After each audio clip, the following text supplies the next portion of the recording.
Yo, another gorgeous day ladies and gentlemen, big boys and girls. Tunakutana hapa ndani ya Kasako Media kwa ajili ya kuweza kupeana ni issue gani ambayo inazidi kuweza kupop up huko kwenye pande ya social media. Na moja kati ya issue ambayo tunakuwa na kila sababu ya kuweza kufanya kama kuweza kukusogezea right now kupitia YouTube channel ya Kasako Media ni kuhusiana na issue nzima ambayo ina trend right now kutoka kitaa kile pale cha Nigeria. Unaambiwa kwamba wananchi wa Nigeria na wapenda burudani kutoka kitaa kile pale cha Nigeria wamemjia juu msanii kutoka kitaa kile pale cha South Africa. Hapo namzungumzia Bidada Tyler, moja kati ya Mwafrika ambaye pia ameingia katika issue nzima ya ile listi ya baadhi ya Waafrika wachache wenye kuweza kumiliki bonge moja ya heshima. Hapa nazungumzia heshima kutoka katika moja kati ya tuzo kubwa duniani. Hapa nazungumzia tuzo za Grammy. Sasa unaambiwa hivi kupitia moja kati ya tour ambayo Bidada Tyler alikuwa na kila sababu ya kuweza kuhusika nao kutoka kitaa kile pale cha Lagos nchini Nigeria. Unaambiwa kwamba wa Nigeria wamekuja juu, wamesema kwamba si tuhitaji hii tour ya Mnyamwezi ende nchi nyingine huko.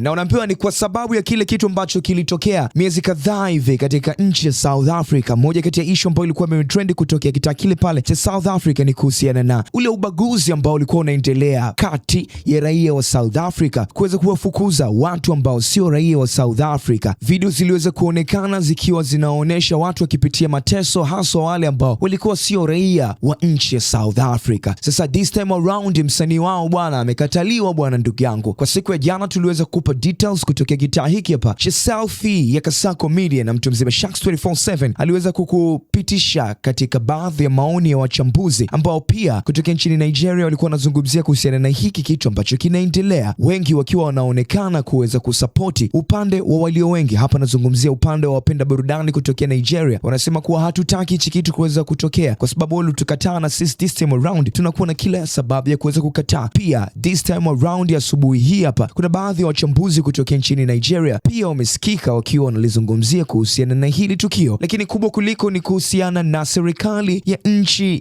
ya Nigeria kupitia waziri ambaye mwenye dhamana yake bwana huyu anakwenda kwa jina la Natasha, ameweza kuikumbushia serikali kuhusiana na moja kati ya tukio ambao lishawahi ku happen back in the days. Msanii Ayra Starr alipokuwepo na tamasha lake kutokea kitaa kile pale cha South Africa, unaambiwa kwamba moja kati ya tukio ambao liweza ku happen ni ukaguzi wa kushanto katika passport zake. Sasa this time around unaambiwa kwamba huyu waziri Natasha ameikumbusha serikali ya Nigeria na kusema kwamba na sisi pia tunaomba ukaguzi wa kushanto uwezo ukapigwa bwana kwa huyu Bidada Tyler. Moja kati ya issue nyingine ambayo imeweza kuwa ni kubwa ile kinoma noma kutoka kitaa hiki hapa cha social media ni kuhusiana na kile kitu ambacho management ya Tyler imeweza kukiwasilisha asubuhi hii hapa, ni kuhusiana na kucancel show yao. Hii world tour ya Bidada Tyler ilikuwa inakwenda kwa jina la A Pop World Tour. Sasa unaambiwa katika ile list ya zile nchi ambao hii tour itapita, nchi ya Nigeria imekanseliwa katika hii listi mpya ambayo imeweza kutoka asubuhi hii hapa mapema kabisa. So hiyo ndio kitu ambacho kimeweza kuhappen kutoka kitaa kile pale cha Nigeria na kitaa kile pale cha South Africa. Maoni yako ni yapi katika hili? Achia comment yako hapo chini, mimi nitapita nao katika episode hapo inafuata. Daddy father of 6 babies, Calvin K.O. right here. I'm here man.